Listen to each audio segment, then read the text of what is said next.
It's Friday, it's 11 o'clock. You're listening to Indie Live Radio, and the daytime show is back. This is the first show of 2021. I'm Marlene Halliday. I'm here with Gauld, and we've got the show ready to go. We've got two guests. Our first guest is Grace Ferguson, who lives up in Aberdeenshire. Our second guest is Gavin Simpson, who lives in the Netherlands. These two interviews are the first of a new venture, a new interviewing venture that Val and I are going to pursue over the coming months. We're not quite sure what to call it yet, but maybe we'll call it Grassroots Chat. Often when we're here, we're interviewing people from yes groups, or we're interviewing politicians, or we're interviewing people with particular expertise or area of interest. And Grassroots Chat is, well, pretty well what it says on the tin. It's Val and I talking to other folk just like ourselves, grassroots activists, the people living in Scotland, living elsewhere, who want Scotland to be an independent country. So Grace and Gavin are our first two guinea pigs. Oh, shouldn't call them that really. So we're going to start off chatting to Grace. Now, Grace and I follow each other on Twitter, and some of her tweets caught my eye. I started to think, oh, she sounds like a woman with a mind of her own, got her own opinions, got some good ideas in there. So I contacted Grace and said, how'd you fancy coming on Indie Live Radio?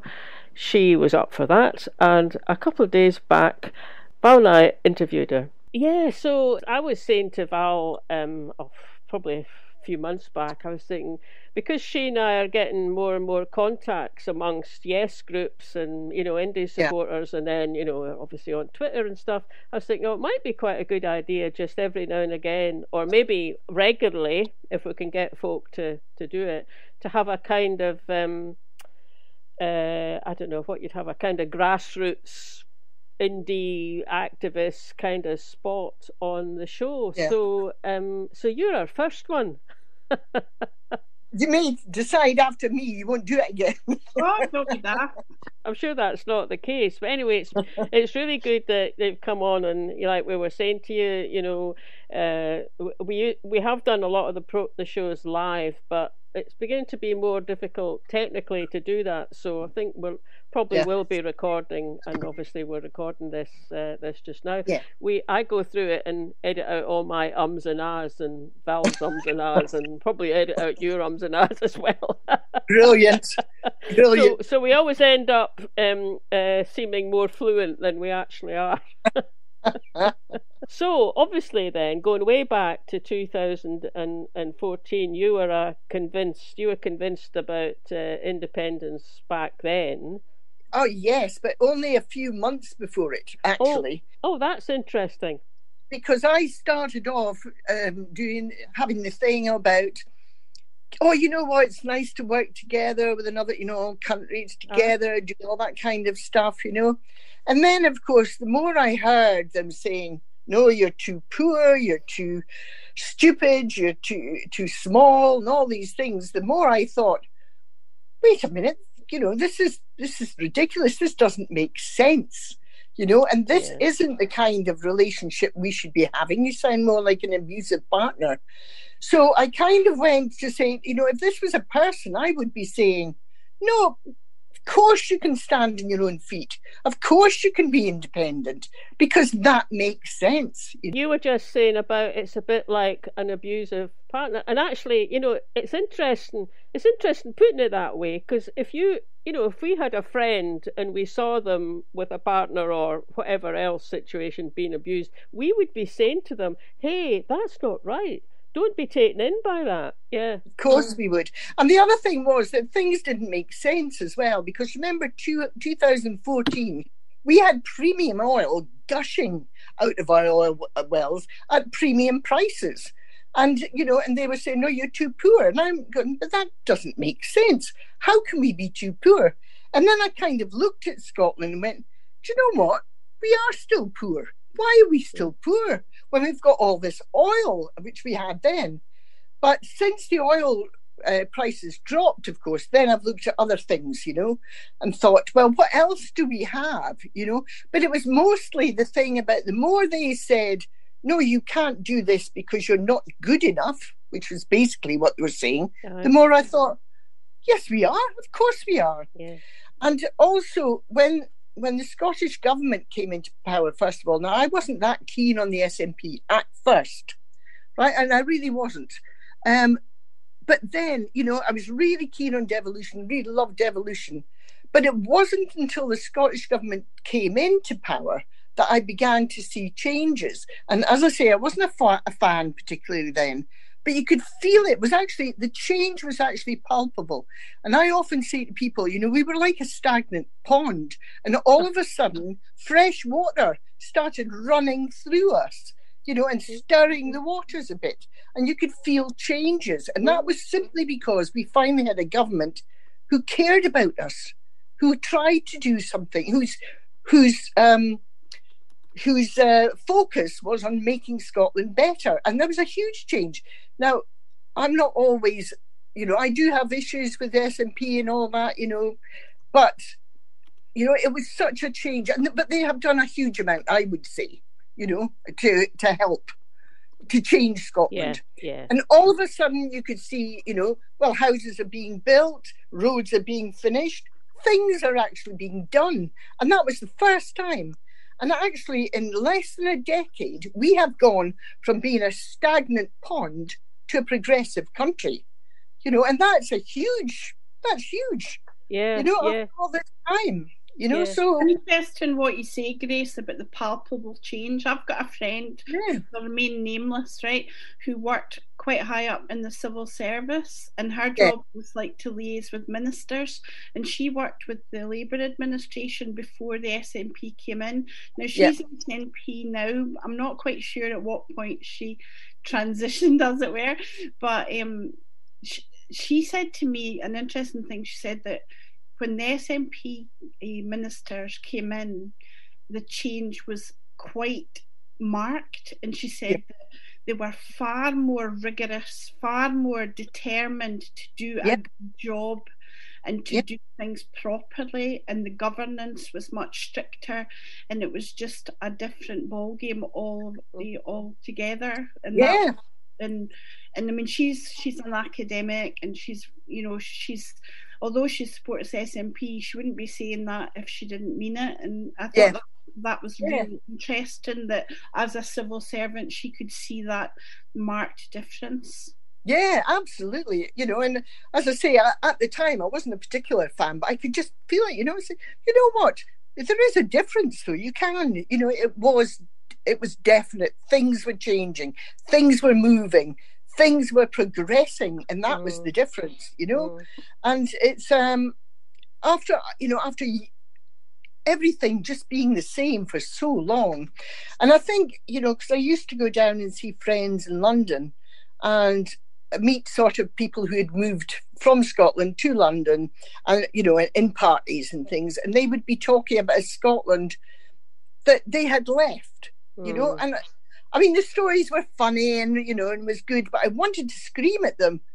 It's not like that now. It's not like that now. It's changing, and it's changing for the better. So it has changed an awful lot. Can you think of some examples of that? That's interesting, Grace. What kind of things do you think that they were thinking still existed that had changed? Oh, I think the whole lifestyle. I think everything they were saying about how people still lived, and it was just an old-fashioned idea of the Scotland that they had left.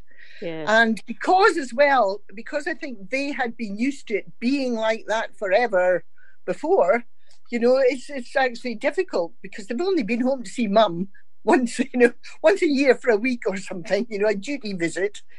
They, unless you actually live here, you can't really tell people how much it has changed, how much Scotland has woken up.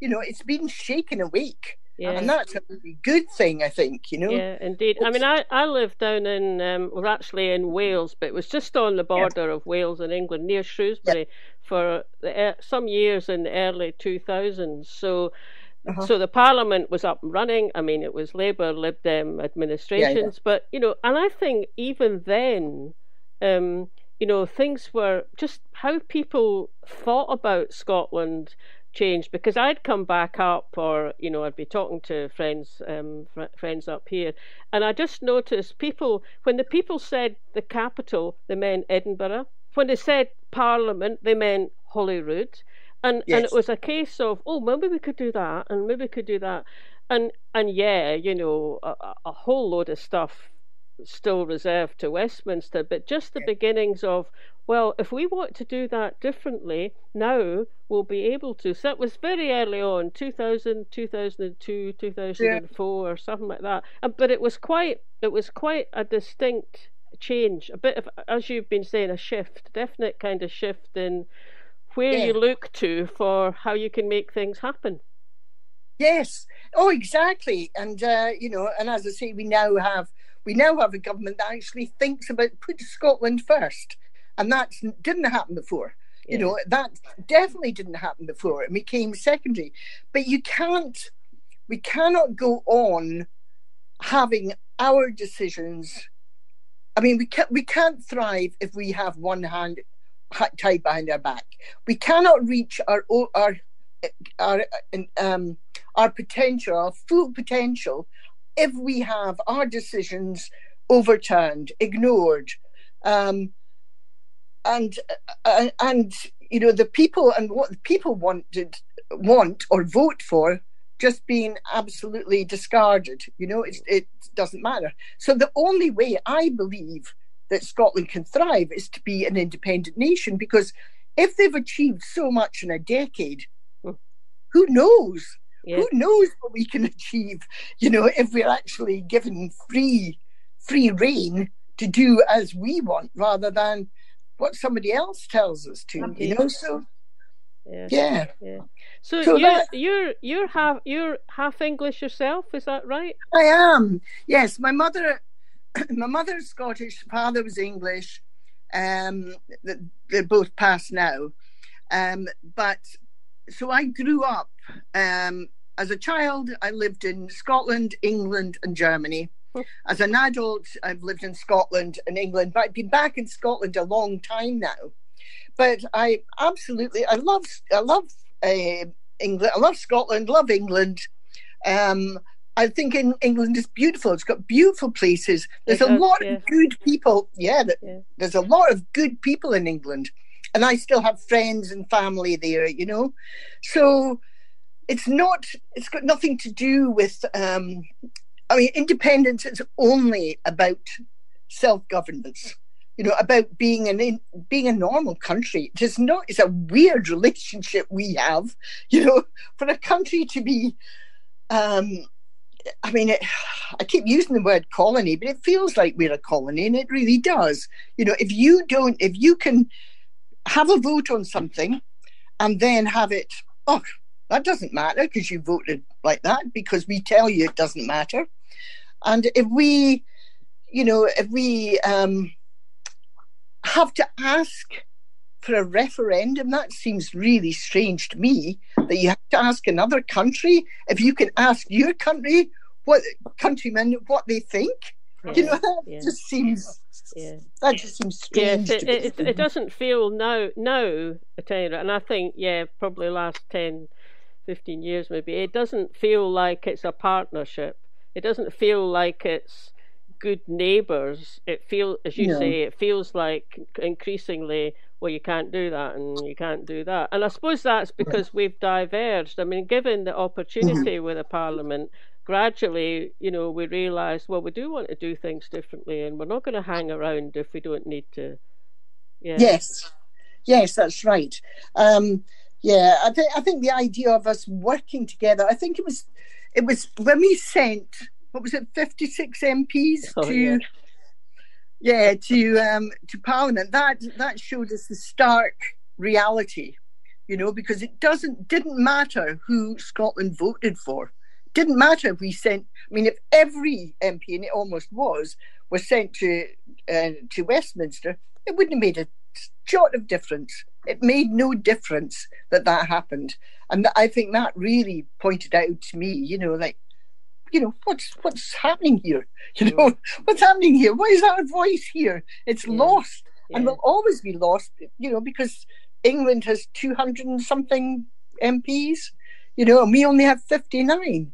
So if we all vote for one thing, you know, and they vote for something else, just no way that our wishes can be heard. I think they've got something more like 550 MPs, isn't it? Oh, maybe, yes. 650 altogether. I'm not good with numbers. Yeah, but, you know, I mean, but you get the idea. Yeah, I do. And I mean, you know, it's fair enough. I mean, fair enough. I mean, they've got the bigger population.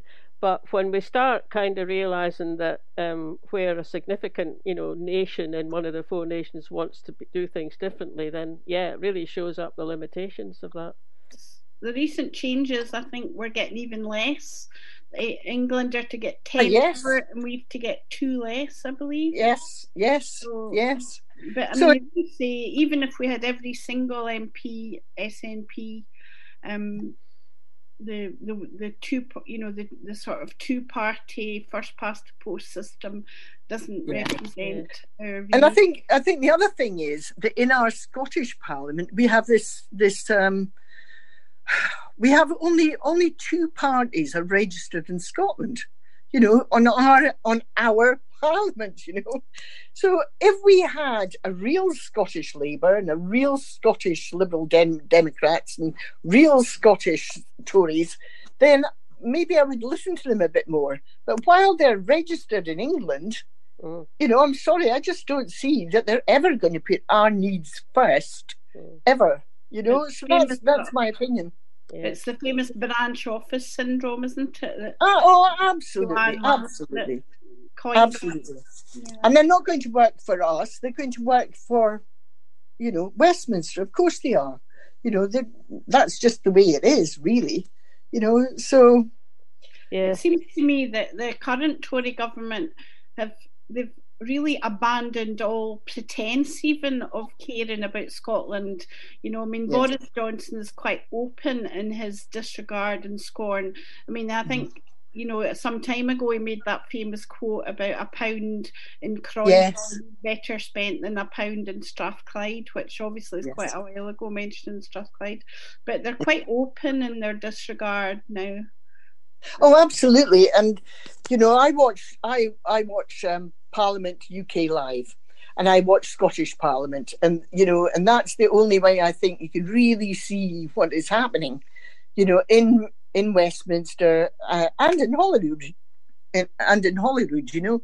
And it's I would advise everybody to do that, you know, because then I'm sure you would start to go, wait a minute, look at the way we're treated, look at this, you know, scorn, the ridicule, the,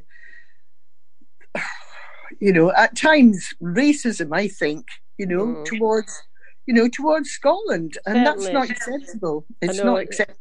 It's certainly scornful, isn't it? I mean, you know, you can, because I do a bit of watching live, you know, Commons proceedings as well. The minute any of the Scottish SNP MPs get up, Ian Blackford in particular, but actually they do it for all of them. Certainly do it for Joanna.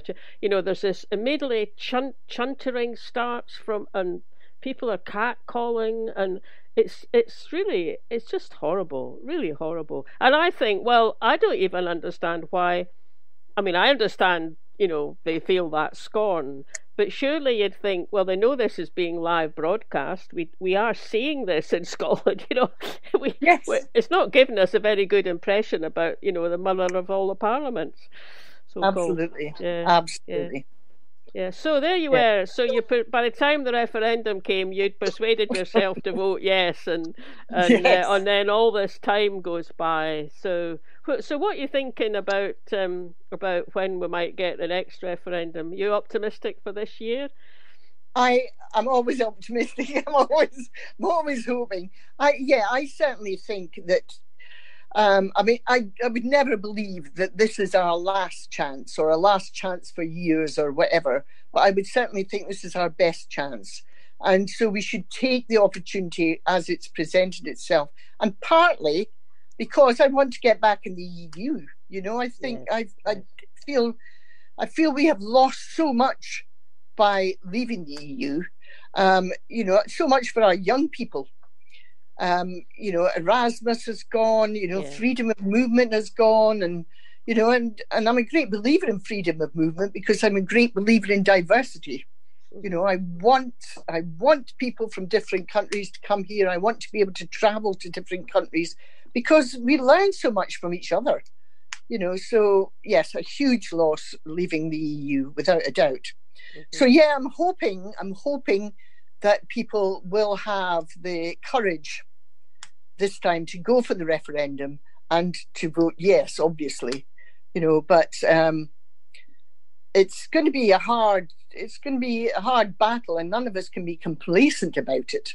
You know, I think we've got to get out and fight for what we want. You know, and it's difficult just now, isn't it, Grace, because of the lack of scope for active campaigning. I mean, obviously we can campaign online, but there is that danger of the echo chamber where you're just talking to like-minded people. Yes, but you know, America managed to campaign in their election, and I mean, lots of countries have, of course. You know, and I think if America can do it, surely Scotland can do it. You know, I mean, if they can carry out an election during this pandemic, then, you know, and campaign for their candidates and all the rest of it, you know, then surely we can. You know, and they're not the only country who's had elections. Other countries have had as well. So we just, you know, look at how they did it and copy. Yeah, I saw a big list the other day of all the countries that have had elections during the pandemic, and it was, I mean, there must have been about 30 countries at least on the list, all over the world, Asia, Africa, Latin America, North America, all over. And it's important, I think, you know, the message has always been that even a pandemic can't stop democracy, you know, and so pandemic shouldn't stop democracy here. And this is, you know, giving us a vote, asking our citizens what they want is democratic, you know, and, you know, that's you know, it's part of the democratic process. Indeed. You know, so should never be stopped. The unionist side are definitely trying to play that card, aren't they? Saying things like, "Oh, it's outrageous. You shouldn't be talking about things like referendums during a pandemic." But I was watching the Politics Scotland this morning, and John Swinney gave quite a robust answer to that. You know, the idea that that's precisely, and he really articulated what I feel, that it makes it actually more urgent and more essential because we need to have control of the society that we are rebuilding. And had we been independent, I think we would have managed this pandemic better than, because we've been constrained by this four-nation approach. Yes, absolutely. You know, it's just the unionists all join together. It's as if they're one party. They all act together. They all say the same things. You know, they all read from the same script. So, you know, it shouldn't be hard for us just to sort of say, look, you know, you're all talking nonsense. You know, which is what they're normally doing. You know? You're just talking nonsense. You know, this is democracy. You can't stop it. You know? Yeah. I mean, interesting. Obviously, Val, you and I were watching different programs. I was watching the Andrew Marsh show this morning, and, you know, at the end he's talking to, and you know, he was talking to Keir Starmer, and they did get on to talking about, you know, was there any possibility about elections being postponed? Now, in particular, we're talking about the English local elections, but it's also the English mayoral elections. So, you know, the big sort of conurbations in England, and I mean, actually, what was coming out of it was a strong kind of message that down there people are saying, no, we definitely want to have these elections in May. A bit of, well, maybe we have to have contingency plans just in case. That would only be sensible, but the aim is to do that. And I thought, and for the same reason as us, because, you know, if you're on the Labour side down south, you've got a mayoral election or local elections next year, they could all often you know, be able to assume that they'd make gains from that because of people getting fed up with how they tour. And, you know, same up here. I mean, they did mention the elections up here as well before going on to how Keir Starmer doesn't think we need another referendum. Anyway, let's not go there. So look, another thing you mentioned when you and I were emailing each other was just, recognising that it's the elderly population, of which Val and I are definitely part of in Scotland. And me. All three of us. And we're not, our bunch are not yet convinced. I mean, there's a little bit of a shift since 6 years ago, but we're the one part of I think the 2014, sorry, I'm interrupting. I was just going to say that the 2014 referendum result showed a big difference in a real division between young people and older people, in that the young people voted for change and the older people voted for the status quo. So I think it's really important that we look at what the status quo they were voting for, because the status quo to older people means that they know that every month their pension goes into their bank account. That and they know, because, and I mean, I know things are going to fluctuate and all kinds of things could happen, but they are fairly sure they're not going to starve to death, and they're not going to die of cold. So that, I think, is the most important thing, that we try and have hard, fast evidence that they will get pensions, they will continue to get their pensions. I mean, I think just to say, older people, they're afraid of change, I think that's a bit disrespectful, to be honest. We've got to look at what they're afraid of, and that's what they're afraid of. Not having that security in their, by the way, do you notice I'm saying their old age, Whereas people were lied to, weren't they, on the doorstep? Oh, absolutely. Get their pensions, they would stop. Yes, and I've spoken to more than one person who said I was frightened for my pension. I voted no because I was frightened for my pension. And I think that's a really big thing, to actually, not treat older people just as if they're just stubborn, or they can't change, or they're frightened of change, but to look at actually what are their fears, because they're real fears. If you think, you might not get your pension, that's a real fear. And that's so one of the things that Pensioners for Independence focus very much on in their leaflets. Oh, good, yes. They do a regular. I have been, but not regularly recently. They even during the pandemic, they did start up a stall again in Argyle Street, but they used to do one every Thursday. But that stopped now with the stricter regulations. But Marlene has actually designed some fantastic leaflets for pensioners for Indy, and one of the things it shows is the comparison of how poor the UK state pension is compared to other European countries. I think it's the second lowest in the whole of Europe or something.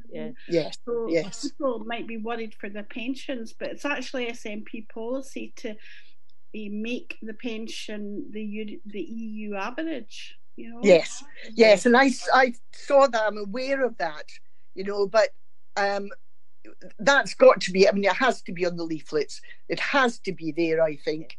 And I don't think we can underestimate that, the importance of people being, assured that if we were independent, that wouldn't change. They would still get their pensions. That's.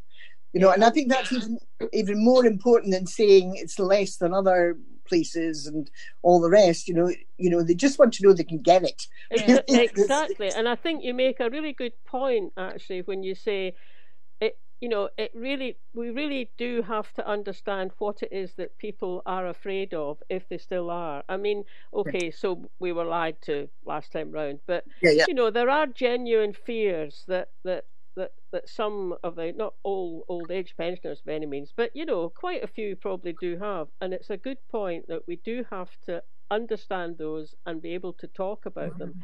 And then I think the other thing to do, one of the other leaflets that we've got in Pensioners for Indy is it's just a little A5, like postcard size, and it just looks at, you know, the older age group and the younger age group, and tries to say simply, look, we've got a lot in common. You know, young folk want Scotland to be independent. You know, partly it's not, you know, our generation is maybe important just now because we're not yet convinced, but we're not important in the long term. In the long term, it's our kids and our grandkids that are the ones that will take it forward. And, you know, I think that's the other thing to do, to try and say, well, look, what, you know, let's think about what they want and what can we do to help them.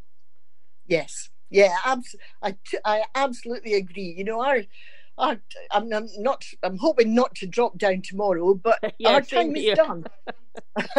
Our time is done. We've had our lives. You know, Scotland's future is for the young. You know, and that's really important. That's who I do it for. You know, not for me. You know, but for them. Yeah. For them. You know, and for the opportunities that they could have.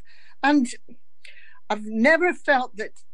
It's only recently I've seen Scotland with a bit of self-esteem, to be honest. You know, and I think Scotland lacked self-esteem for a long time because we were treated as if we were second-class citizens.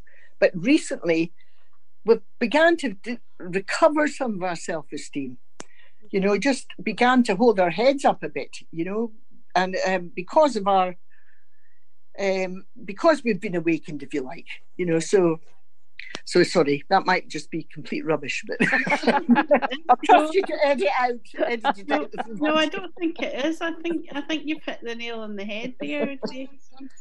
Yeah, well, it's just... I think it's true. I mean, sometimes, you know, down over at Holyrood, and they have these, you know, they have a youth parliament, and they have days when there's debates, and it's not the MSPs, it's kids coming in, and, you know, from schools. And I've watched some of them. I'm thinking, God, I couldn't have done that when I was that age. I mean, I was fairly confident, but just not like that, actually. I don't think that's just down to politics. So I think it's also to do with the education system has changed out of all recognition. Yeah. Like, when we were at primary school, you sat and you were quiet and you learned, and that was it. Whereas now, if you go into a primary school, you know, like when I used to be a principal teacher, pupil support, one of my jobs was to go to the primary for the kids coming up, you know, and speak to them, and they would have a sort of question time where you go and the kids would all get to ask you questions about the secondary, and they would have a panel, and usually that event was completely organised by the pupils themselves. They organised it.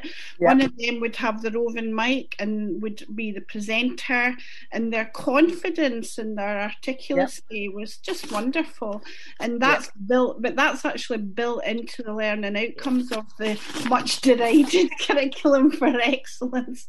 You know, the idea of being responsible citizens and active contributors. I've forgotten what all the terminology is. It shows you how long I've been away now. But, you know, being a positive contributor, a confident and confidence, resilience, and being a citizen are all learning outcomes that are built in there. And I think that is definitely bearing fruit.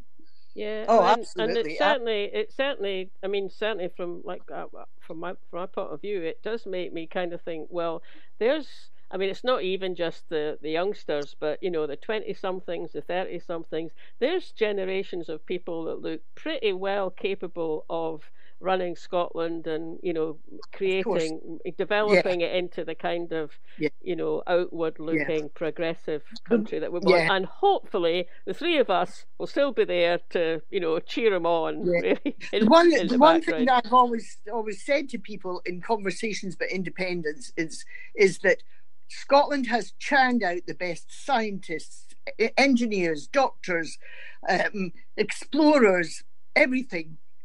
Why on earth would we not be able to run our own country successfully? Absolutely. Excellent. Absolutely. An absolute tonic listening to you, Grace. It really is. I know. Maybe that's a good place just to finish with that thought, actually. And I'm just looking at the time. That's about 40 minutes already, actually. That time's flown. Listen, Grace, thank you so much for coming on. Really enjoyed and appreciated listening to, what your thoughts have been. And maybe we'll have you back. Yeah, I'd like to get back to the soapbox in the park. That's what. Sometimes, Grace, we have a thing where a sort of we news review panel where we maybe have like an item, or where we get a small number of people on to discuss it. So maybe that's something you would consider being involved in. We'd love to hear your views. Okay, that's a lovely have to think about. Thank you very much for inviting me to take part in this. It's lovely to meet you both. Right, okay, take care. You. Right, so we'd very much like to welcome Gavin Simpson to the Indie Live Radio Daytime Show, and Gavin has very kindly agreed to talk to us and give us some insights.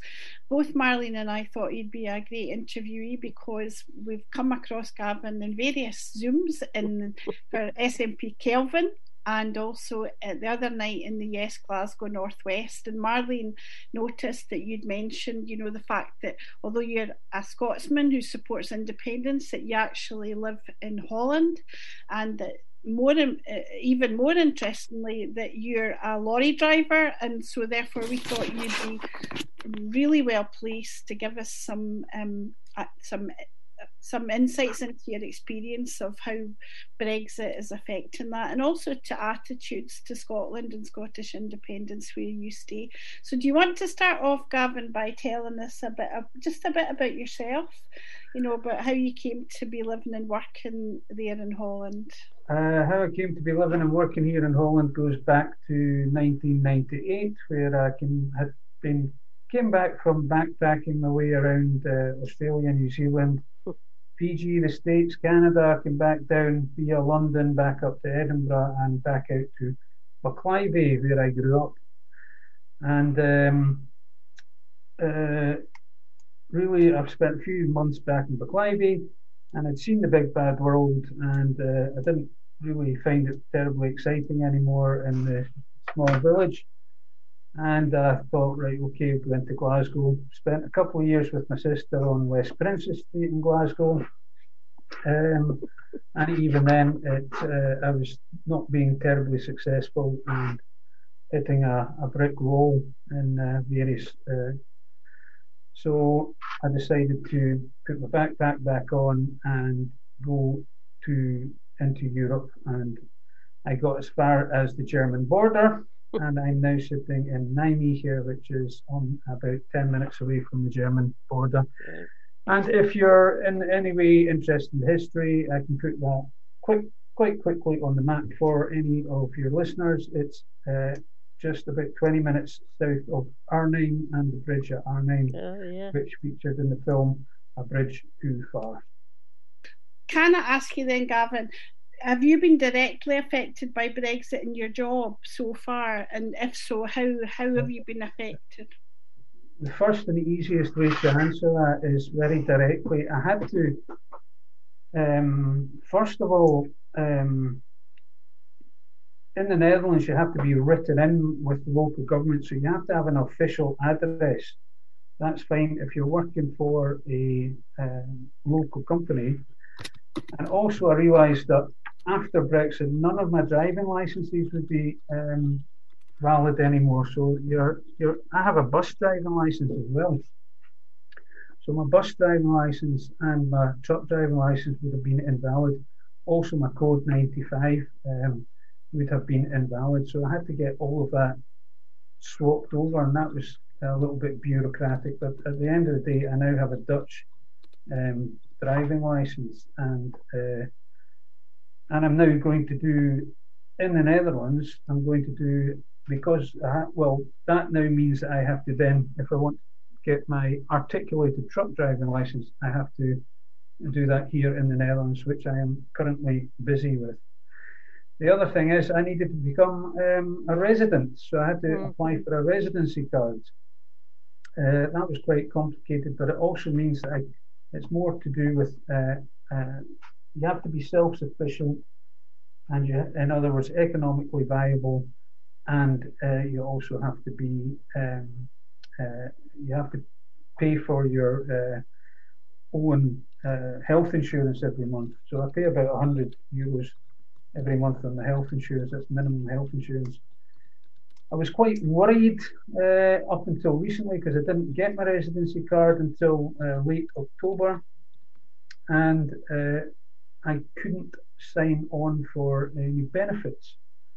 And even now, I'm very reluctant to go and ask for any benefits because simply it's not allowed if you're a non-EU member state.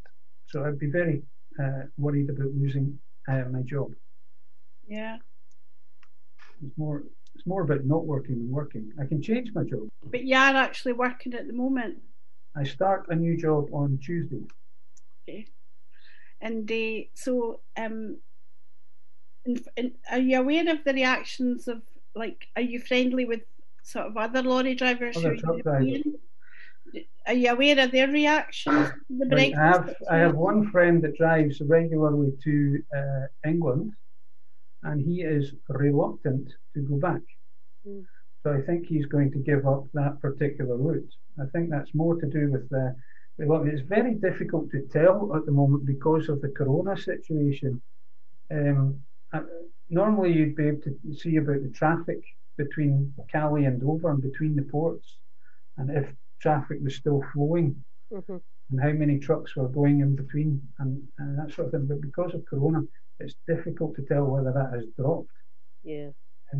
The best people to ask would be the Road Haulage Association. Well, it's quite difficult to know what is being affected by Brexit and what's being affected by the coronavirus, to separate the two. Yeah, correct. So as I'm saying, that the one friend of mine that does regularly go there, he's now saying to his boss, I don't want to go anymore. At the moment he is. I mean, maybe coming down the line he'll start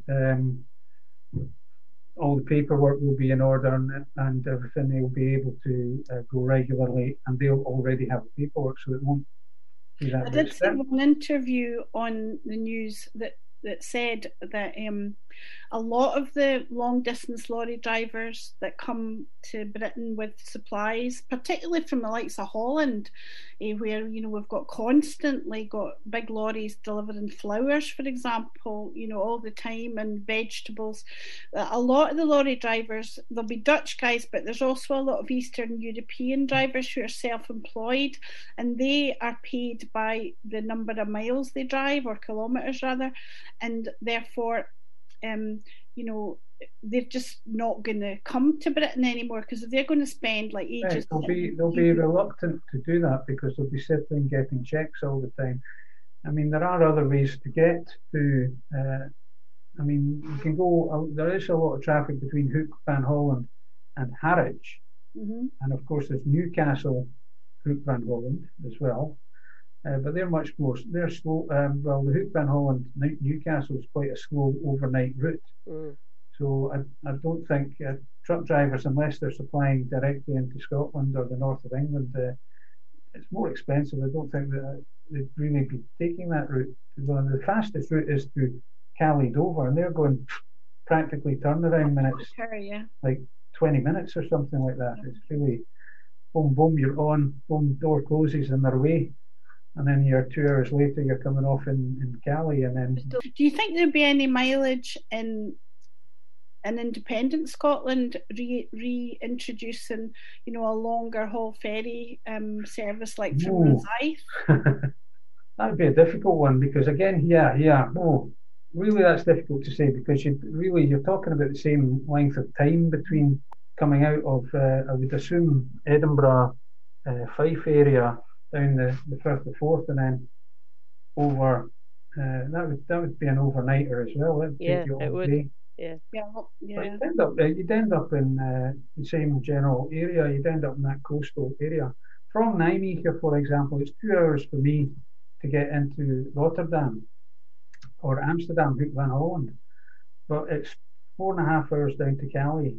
So I could easily make 4.5 hours down to Cali, boom, ferry over, and 4.5 hours wherever I needed to be, and getting up the road wherever I needed.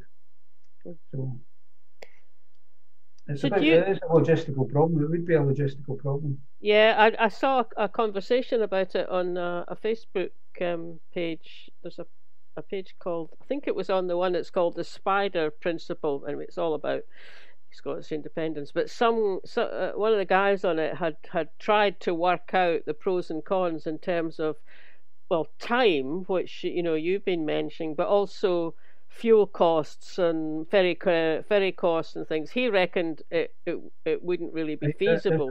There's another big one here, and I don't know the answer to it. Cabotage.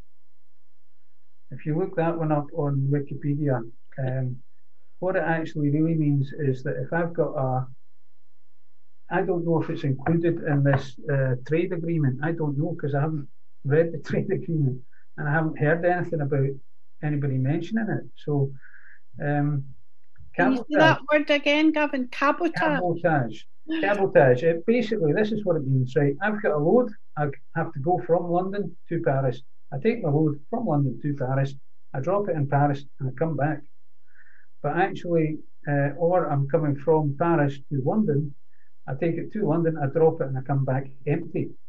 But hauliers don't want to do that. They want to keep a load on anywhere they go. Or we go to London, go to somewhere else in London, pick up another load, go somewhere else, and then drop off, pick up, and then go to Dover and go to Cali, and then come back to Paris, or vice versa. But with cabotage, if there's a lack of cabotage, that system will go. I don't know if it's included, to be honest. That's interesting. Yeah. I don't do that route. I used to be a bus driver going from Arnhem actually, down through Nijmegen over to Eindhoven and down to Antwerp, Brussels, and then on to Paris. And I was working for a company called Flexbus, so I could do that. So would you have done that trip? Was that driving people in a bus? That was driving people in a bus. Yeah, and then did you bring folk back on a return leg, or? Yes, I did. Yeah. This is where I first heard the point. This is where I first. So I don't know whether it got included in that. I would assume that if it's not included, then the haulier companies in the UK would be up in arms. So I don't know what's going on. I have seen interviews with some road haulage bosses saying, how worried they are about how things are going. That's why we were interested to get your perspective. But I suppose it's early days yet. Very difficult to say at this stage. Very difficult. Yeah. And whether people are going to get better at doing the paperwork, and they know which lane they're going to have to be in. Are they going to be in the that lane or the orange lane? Customs to declare. There's also something called rules of origin. Yes. Which is being quite. A couple of people to look up on Twitter would be Sam Lowe and Steve Pearce. They know everything about rules of origin and the trade agreement. Absolutely everything there. Steve Pearce is the head of the Good Essex Law Society or something. He's a lawyer, law professor. But if you follow him on Twitter, he knows absolutely everything. Yes, well, there's been a bit of a few news items about the whole thing about country of origin, and something comes in from China, comes in through the EU over to Britain, gets put into a product here, so it's part of the supply chain. But then when that goes back to the EU, that's a different country of origin, because part of it's come from elsewhere, and it does sound. And then that attracts all these parts that come in, but it's actually only assembled in the United Kingdom, or only assembled in. Yeah, exactly. You can think of all these car parts that are actually assembled in the UK, but they're bits and pieces and bits that are manufactured in factories in France and in Germany and all over the place. Yeah. Well, I mean, no wonder the kind. I mean, I gather that the actual printed out agreement is two very kind of thick volumes of that weigh 3 or 4 kilos between them. So it's obviously pretty complicated. So do you drive stuff over into the UK, or are you more driving around Europe? I was driving mostly around Holland, actually, right. around the Netherlands. I actually stopped driving the bus, sort of half because of Brexit, and I wasn't quite sure where I was with Brexit and where I would be after Brexit, where that would be if there was a hard Brexit. And the other one was simple. I just wanted to sleep in my own bed every night. And so do you speak fluent Dutch now then? I do actually, yes, reasonably. Well, that's an achievement. Well, I've been coming back and forth for nearly 20 years already.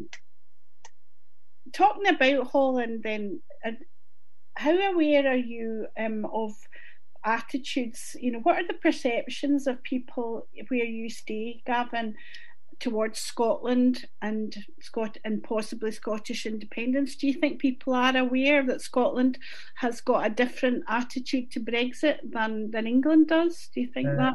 Amongst my friends, yes, because I make sure they do. It's that simple. And obviously, yeah, my former work colleagues didn't really, and saying, "Oh, the Englishman," and I'm going, no, I'm Scottish, no, and they do refer to the island as England most of the time, so they don't really see Scotland, and if they see, it's the usual stuff. It's the shortbread, whiskey, bagpipes, and men wearing skirts, Castles. See, that's not been my experience. Like, I go to France a lot, and I have done for many, many years since I was a young lassie, and I've got close friends over there. And when I first went in the 70s, you would see maps of Britain with Angleterre written the whole way up, and people, could not get over the fact that I would go, "Je suis écossais, je suis pas anglaise."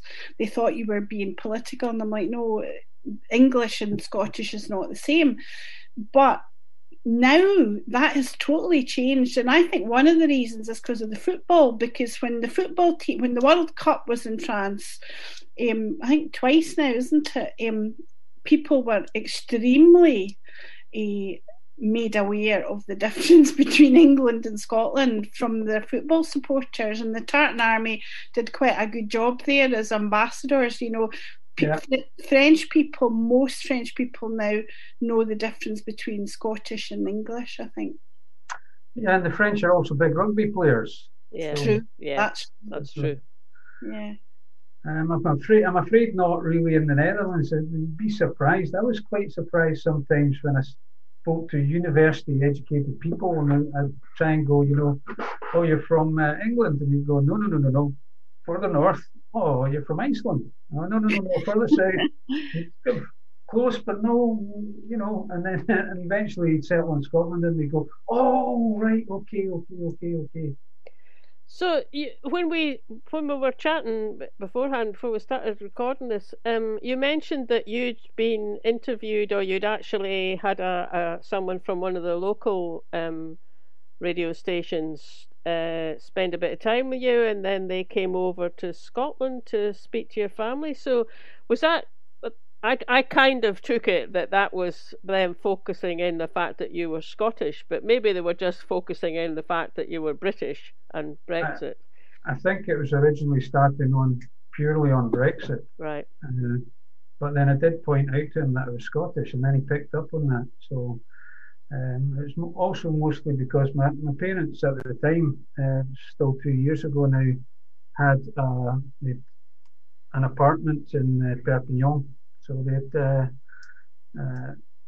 retired to the south of France. So we were kind of an international European family. Me living here, them, my sisters living in Scotland, and my parents in Perpignan. Yeah.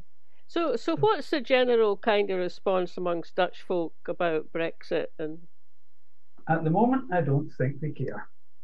They get on with it when you go. Yeah, yeah. It's not really hitting the newspapers that much. It did the week after New Year. So for a couple of days after New Year, it hit the news a little bit here.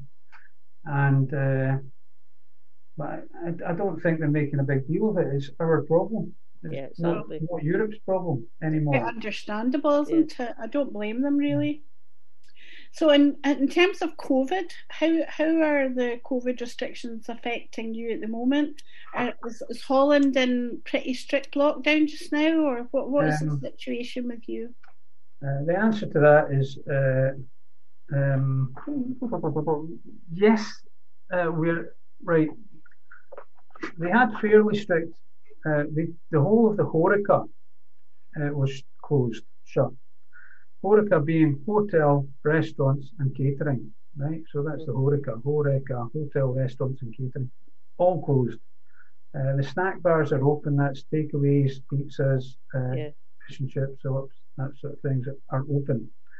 Everything else is closed. The ordinary everyday shops, well, it was a bit like a quiet shopping day every day because the shops were still open. However, about a week before Christmas, they had what is known as the Spraak from the Torretje, the speaking from the tower, and that's when the Prime Minister has to, he makes a speech from the tower, which is his office in Den Haag, in The Hague. Now, that hasn't been done, to just give you an idea of how serious that is and how serious they take it. That hasn't been done since 1974 and the oil crisis of 1974. So that's how serious they're taking it. And they closed down almost everything else. However, it's pretty much the same as, I believe it's pretty much the same as in the UK, or should I say England. And I don't know, is Scotland closed down even further? Did they not? It's a bit more. Some things are closed down in Scotland that aren't in England. Don't leave your house unless you have to. Yeah. Although that is meant to be the same in England, but in England, churches and other places of worship are still open. What about builders and they're not plumbers and? Yeah, you can still have tradesmen coming in if it's really necessary. I think you're allowed essential construction, but you are allowed workmen to come into your house. Yeah. I walked through one of the shopping centres here to get to the supermarket, and everything was closed. But quite a lot of businesses had their lights on. There was somebody there, but it had appointment only on the door. Oh, right. So and then the telephone number, so you could definitely make an appointment if you needed to, or you couldn't do it. I'm assuming if you couldn't do it online, or you weren't happy about doing it online. Is that like click and collect? Then you would order something and then pick it up. No, I mean more like the opticians or the bank. And, anything you need in that sense, it still has to be at least a little bit open for people. Yeah, well, the opticians are still open here. There are certain things that are classified as essential services. So opticians and so on are still open. It did stay on the opticians by appointment only. I just got these glasses last week, so I can testify. These are my first pair ever. I've never ever had glasses. Ever. You get into that age. You get into that age, Gavin. Me on. Too. Dear. So I don't. Sorry, carry on. I beg your pardon. Oh no, I don't think there is. I think everywhere is. I mean, I think Germany has slightly more stricter, I think, but mostly, I mean, everybody's more or less the same, I think. I mean, it's not quite like March. They closed down the borders on the German border here.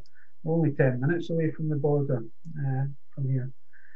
Go up through Groesbeek and over the border. I used to do my shopping in Germany because it was cheaper.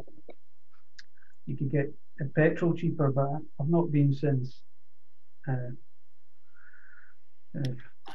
February last year. But this time last year or something, I've not been over the border because the border was shut. Yeah. So, I've not.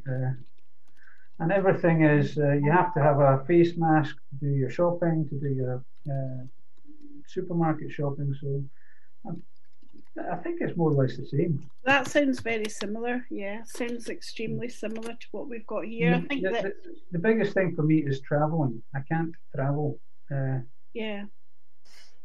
It is. And when you say, Gavin, when you say you can't travel, so what are the restrictions around travel?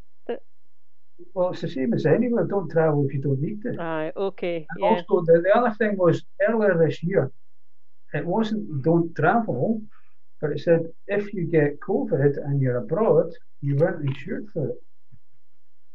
So a lot of Dutch people took a hint of that. I mean, I know people that could drive to Spain and Portugal, and they did. They didn't fly, they just drove. And then, of course, you know, if they get COVID or corona there, they're not covered to go into hospital for corona. That's what the insurance companies would be saying. Anyway, I'm not an expert on that. It's But that's very common, isn't it? That because then, I mean, it happened into Britain, into the UK as well. People went abroad.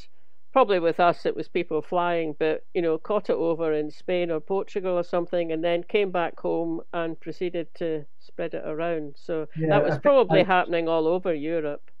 I'm not a virologist, but I think it's logical if you're in contact with a lot of people, not to sort of, at least for a couple of days. I mean, recently, really, I've only ever been to the supermarket. That's it.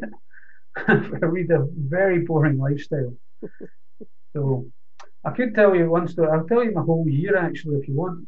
At the beginning of last year, there's something called Carnival. So we should be going into the Carnival season at the moment. It's mostly in the south of the Netherlands. They go off and they get drunk and they misbehave. It's a big thing in the south of Nijmegen. It happens every year, and that was what they identified last year. I remember that. One of the super spreaders. Oh yes. They identified that as one of the spreaders. So then it came into March, and they were realizing by that time that Spain and Italy, all the hospitals were filling up there, and they'd realised that this is going to hit us. So then that's lockdown, and lockdown came here anyway just before St Patrick's Day in last year. So it was in the middle of March, and probably the third week in March. 16th of March, St Patrick's Day, is it? No, 16, 17, something like that. 16th or 17th. They closed everything down just before that weekend.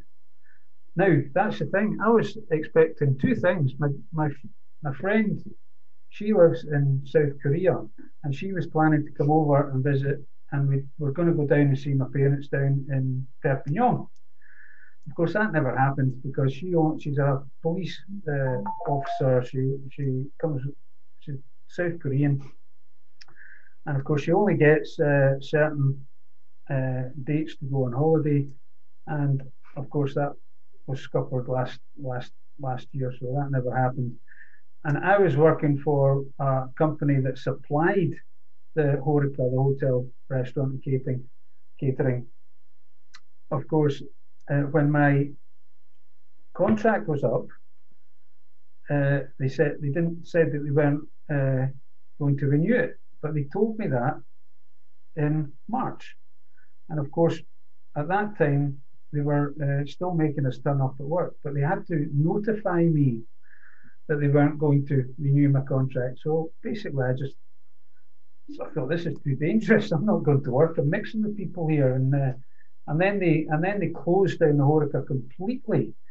So everybody at my work was off work, and then of course they're down to about 10 trucks, and they used to have about 50.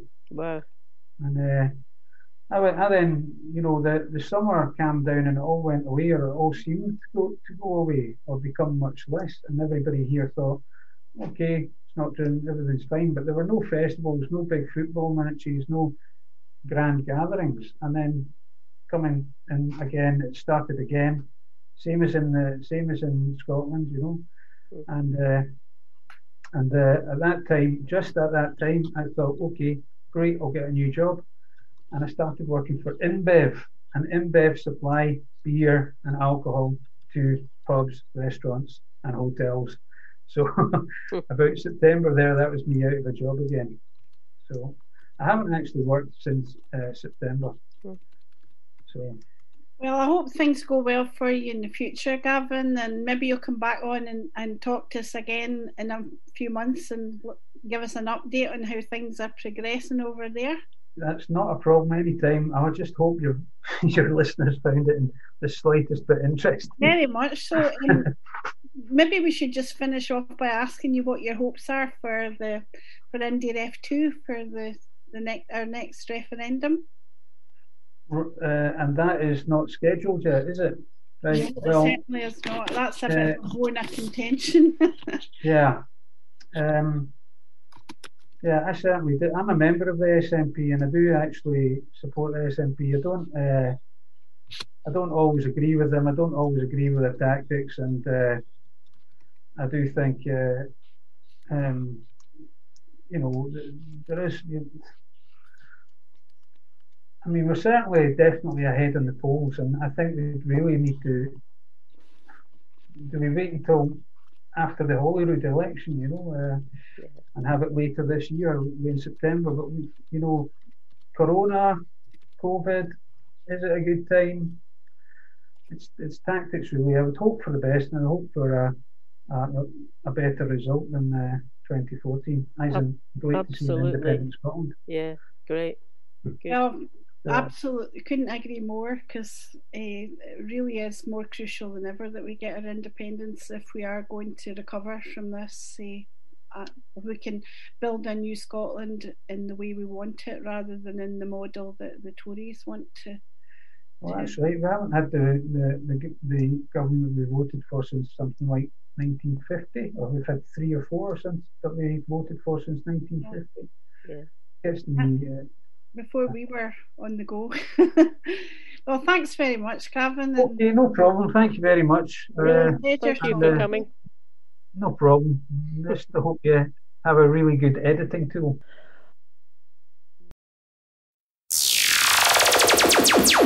Indy Live Radio.